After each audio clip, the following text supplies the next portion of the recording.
How? How? How? How? My god. Come on, Oda. How are you doing this? Stop it. Like, pause for a second, man. Like, jeez. You are killing us with these fire chapters from back to back to back to back to back. Oh god.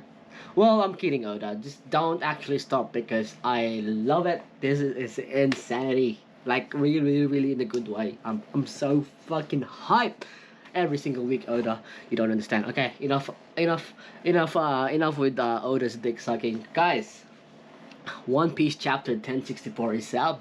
Baby, let's go.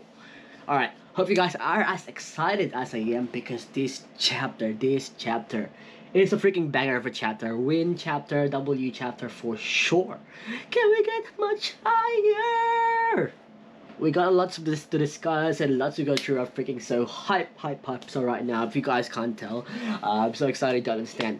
Guys, before we get into it, guys, if you haven't already, make sure you subscribe. Smash the red button right there. Helps the channel, helps me. Much appreciated if you do. Okay, guys, let's get into it.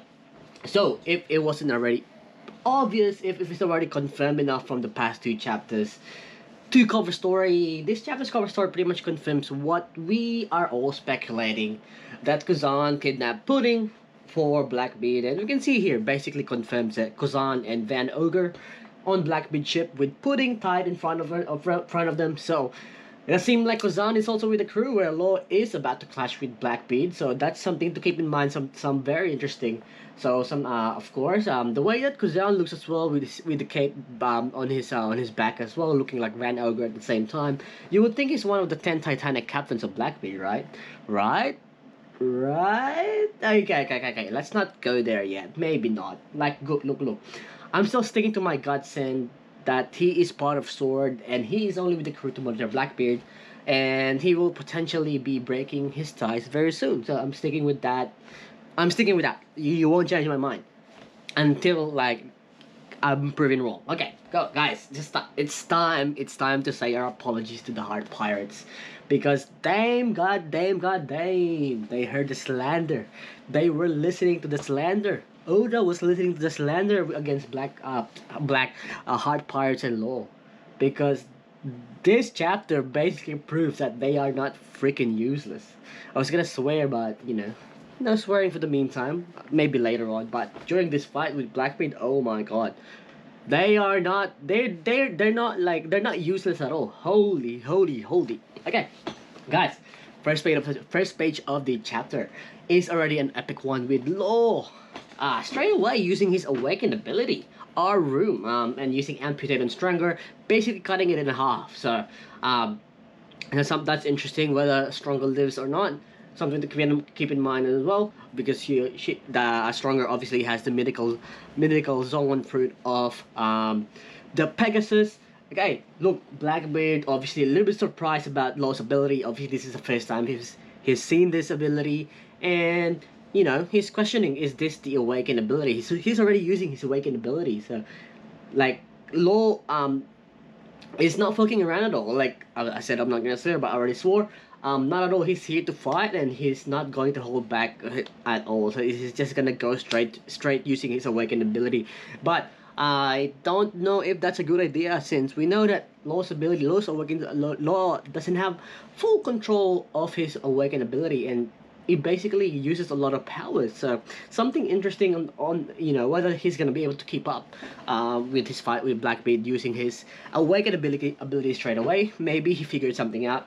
Well, who knows? We'll just have to wait and see. Guys, I still do think though that he's not going to win this battle. He's just not. Blackbeard has some of his 10 Titanic captains on this battle on the island. They're probably just watching. They're not even doing anything as of yet. If they join the battle, I know the crew will get destroyed. So I think something will definitely happen. Something will be interrupting this battle. I just don't see it. I just don't see that Law winning this battle at all. If this battle doesn't get interrupted, Law's gonna die for sure. He is going to die. Like, mark my words. If he dies, come back to this video and I'll tell you, I told you so. Okay, Guys, so I previously said earlier that Law's crew is basically showing us what they can do during this chapter, during this battle specifically, especially the sea battle, which they basically basically confirm that they're really confident in winning. Like, you know, them coming from North Blue, they know what they can do. Their coordination, their teamwork, it's basically evident on this chapter, which is pretty cool to see because, you know, obviously we've just slandered them enough. Then it's just great that, like, they you know, they're there for the captain, they're there for Law, and how they support Law is there. So pretty interesting while Law handles Blackbeard and the crew protecting him while obviously they're trying to sink Blackbeard's ship at the same time. Alright guys, like I said, say your apologies right now because, you know, the slander is over. They're not hopeless, they're not useless at all. Maybe we'll change our mind, maybe we're not, but we don't see. Oh guys, continuing with the chapter, Law is not slowing down at all. He uses another of his awakened ability, the K-Room, along with Shock Willy, which against Blackbeard, which basically seems like dealt major damage to Blackbeard's body because, as we all know, K-Room allows Law to operate, to stretch out like an object and operate something and make it pass through like a physical object, and he can operate once it passed through like that physical object inside that physical object. So that's something interesting that Law is you know, he's already made like a major damage to Blackbeard. So that's pretty cool to see. Law knows that he can't just let up with Blackbeard, and he just needs to keep attacking, like, oh, offense, and that's it. Like, he needs to fucking keep shooting trees if he's gonna win against Blackbeard, because, you know, we all know the ability of Yami Yami Nami, or the dark fruit, that he has the ability to nullify the powers of a devil fruit if Blackbeard manages to touch Law or uses even like a fraction of this power to nullify that Law's devil fruit. We know he's gonna die. Is gonna happen, and he also has the quake fruit of that he got from Blackbeard. We get like Van Ogre rescuing Blackbeard with his Wapu Wapu no Mi, or the Wap fruit, and asking him basically whether they should just go back and retreat. He also mentioned, he says something funny here, like, that's what happens when you charge in half cocked, something like that. Pretty cool. That's pretty funny. But obviously, Blackbeard knows that he needs this Freud Poneglyph, so he's gonna finish what he started. Law basically questions Blackbeard as about they were about to clash for this fight again, to clash again. Whether his crew has basically have devil fruit already, all of them, which I think that's what we are all thinking already from the past few chapters. I think that's what Oda was trying to imply with, like, introducing Blackbeard's appearance and his crew. I think that just makes sense, and we all know that Blackbeard's hunting devil fruits already, so it just makes sense at all. So, and he pretty much confirms it this as well, that Blackbeard, his power is worth the trade-off of losing the ability to swim. As Law said, it must be hard carrying all that anchor around your ship. So that's a pretty funny relationship there, like the way that I was connected. Meanwhile, while this battle is happening, we got a panel with Pudding as a prisoner on Blackbeard's ship, and she does mention something interesting here. She mentions, while talking to the guards, about Big Mom, who assumed they died. She says a line that was very interesting. New eras only happen when the old legends are torn down. Very interesting. Now I think with this line here, the way that Oda is what Oda is trying to say here is that Big Mom and Kaido are definitely not dead yet, which I think everyone doesn't expect them to die. Anyway, I think everyone knows that as well, that, you know, they will definitely make a comeback soon during this final saga, whether that's in like a big way, but I think that will definitely happen soon. Maybe Rock's Pirates will be revealed more information soon. Something to watch out for. Very, very spicy, Oda. I see what you're doing, guys. Let's be honest. I just don't think anyone really expected them to die. They're definitely gonna come back still soon. I think they're gonna have a major part soon. But yeah, I just don't think they're done yet. Just doesn't seem like their storyline is done yet, guys. Now, just as I saw as Law and Blackbeard about to continue the clash, we get an appearance of Akainu. It's crazy every time like there's an appearance of Kuzan in the chapter. We also get an appearance of Akainu. So like they're like that polar opposites of like a character. So I feel like they're um, they just match at all. Like there's a relationship there. It's basically reported that Blackbeard and Law is fighting head to head now, and we finally get a name for the current island, which is the Winner Island. Winner Island, huh? Huh. Hmm. Winner Island, huh? Interesting. Does this mean that someone will actually win here and someone will actually lose? I mean, duh. Like, it's winner and loser. Someone has to win. But, like, guys, is this Oda saying that maybe he's actually implying that Law and Blackbeard's fight, someone will win. Like, someone will actually properly win. Nothing's gonna be, no interruption, no interruption, someone's gonna win. And if that happens, I just don't think Law is gonna win against this fight. Like, come on, Blackbeard has 2 devil fruits. It just doesn't make sense. So that's interesting to keep in mind whether that island name is it's in relation to the actual story or not. We'll just have to wait and see, guys. Now the second half of the chapter, we go back to the Egghead Island. Man, like, whew, this chapter there's so much things happening, but at the same time it's so good. Man, I feel like there's so much things to discuss, so I'm just gonna like try to get through it as quickly as I can, or not as quickly as I can, but as detailed as I can. But obviously, I don't want to blab on too long. But guys, second half of the chapter, let's go. So Luffy and the group has turned into an oldie.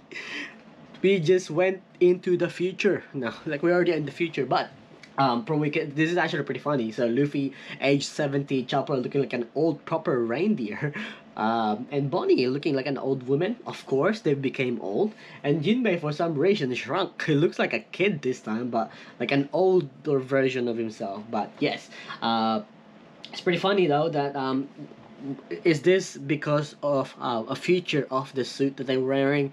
Maybe it was activated. Bonnie had the nose had to activate this, so I think that's safe to assume that that is the case. Look, the rest of the chapter, like the rest of the second of the chapter, we just basically get Jinbei giving us a little flashback on Kuma, and how he used to be the tyrannical king of Sorbet, which we kind of assumed already. Him getting caught by the Navy, his ties to the Revolutionary Army, we know that already as well, and him becoming a Shichibukai, and Vegapunk literally changing him to become a cyborg and clone himself for the original pacifistas. It's interesting because we know that there was a reason why he decided to become a cyborg, and which will be revealed very soon, and what was the reason for that. So that's something interesting, and we see something very cool here. We see Bonnie picking something on the ground. We get lightsabers, baby, Star Wars, baby, let's fucking go. I don't think there's anything special about it, but lightsabers is always cool. But just like this is cool that Oda added it onto this to this island. But it kind of makes sense because it is an island of the future. All know that, guys. One of the big reveal this chapter. Yes, I said one of them only. Well, no, not only, but there's another one that's gonna be revealed later on. It's crazy how this chapter is Bonnie basically confirms that Kuma, sorry, is part of a special race. Oh my god, and come on, now it makes sense why Vegapunk got himself the DNA for the Lunarian race. Remember the Seraphims? The Seraphims has a DNA of Lunarian, and now it makes sense now. Vegapunk got the Lunarian DNA from Kuma. It's insane. So Kuma has the DNA came from the Lunarian race. Look, I'm not gonna blab on too much about it, but now we know that Kuma is. It doesn't really say here that he is, but I think it kind of just makes sense that he is. I think that's safe to assume it. But guys, I'm gonna make another video discussing Kuma more in detail, and possible reasons why he accepted to be Vegapunk specimen and become a cyborg, so watch out for that. stay tuned for that. Now, guys, continuing on, we finally get to see the rest of the crew with the Force 01 robot flying through the sky and taking the crew to the Egghead Island as well, and up the island where the research Triton is. So, Zoro and Brook stays on the ship, which is interesting because Zoro said he has something. He has a business with Vegapunk, so not sure why they're staying. Maybe because Luffy is gone at the moment and no one really is gonna take care of the ship. So he is being responsible, given that he's the second hand of the pirate. He's a vice captain specifically. So yeah, that's interesting. We get to see the crew getting their outfits changed as well. Same thing with what happened with Luffy and his in the group. So that's pretty cool, man. Robin and Nami, Mama Mia Mia Ma la la la la la. Sanji agrees with me too because that is goddamn Oda. You know what the people wants now. Shit. The last big reveal of this chapter is we get Punk 01 talking about himself to someone, and him confirming that knowing that he can predict his future, and him saying that he is going to die soon, and it is revealed that he is talking to Monkey D. Dragon. Like what? Like what is going on? I just don't expect any of this at all. What is their relationship like? Holy. And I think Vegapunk probably has an idea that now that the world government has issued this death sentence directly through CPL, and that's why he's probably saying this. He knows that like he's done everything for them. He's gonna they're gonna kill him soon. They're gonna send someone to kill him. So kind of makes sense. And I think the Straw Hats will definitely be saving him. I don't think he's dying, but I think he will be safe.